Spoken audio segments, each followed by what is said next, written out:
À l'issue de l'atelier de capitalisation organisé par la fêtière des ONG du Togo, l'Union des ONG du Togo vient d'être mise en place un nouveau bureau qui répond à l'éthique dans la gouvernance des organisations de la société civile.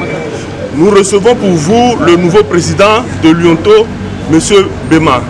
Pendant notre mandat, les membres de l'UNTO vont reconstruire une certaine confiance au sein de l'UNTO.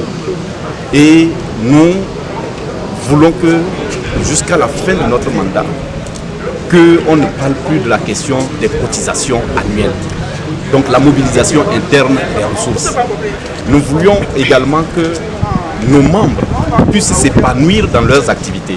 Donc nous allons construire des stratégies pour faire en sorte qu'il y ait des projets par région, pour que les membres qui se retrouvent dans les régions puissent arriver à réaliser, même si leurs organisations n'ont pas pu mobiliser des ressources, qu'ils puissent organiser au moins une activité dans une année pour se dire, nous sommes une organisation de la société civile, membre d'une fêtière, nous avons réalisé une activité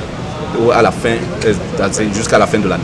Donc, c'est le travail que nous voulons faire pour que les membres puissent se sentir membres d'une fêtière qui les accompagne et qui les assiste.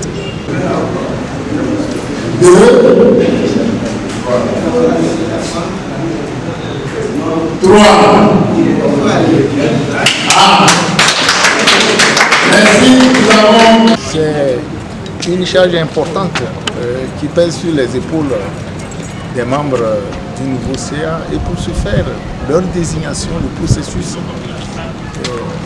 doit se faire sans critique ni réserve, puisque si quelqu'un émet une réserve sur un seul membre élu, ça porte entorse à la viabilité de tout le bureau élu, et qui donc constitue un problème pour toute l'institution.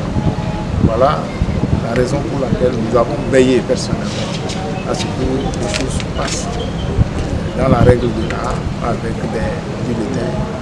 C'est un bulletin secret, bien sûr, que tous les votes ont eu lieu, avec la publication des résultats un an.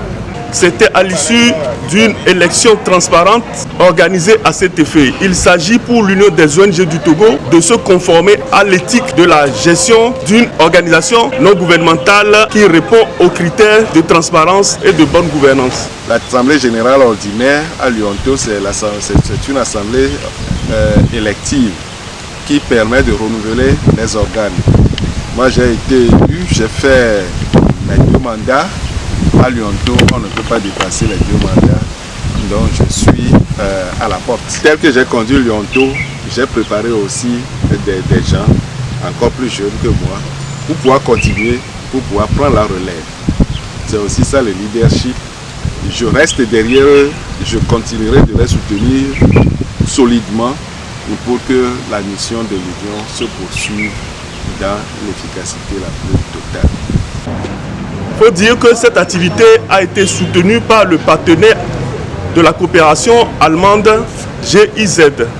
Toute notre gratitude et toute notre satisfaction à cet accompagnement que le partenaire, la GIZ, a offert à l'UNTO, et voudrais même l'encourager à continuer par soutenir l'UNTO dans cette dynamique-là, parce que le chantier de la gouvernance est un chantier sur lequel nous pouvons beaucoup travailler avec la GIZ. Et nous mettrons en place des actions précises pour pouvoir aller vers la GIZ pour la continuité de cet accompagnement.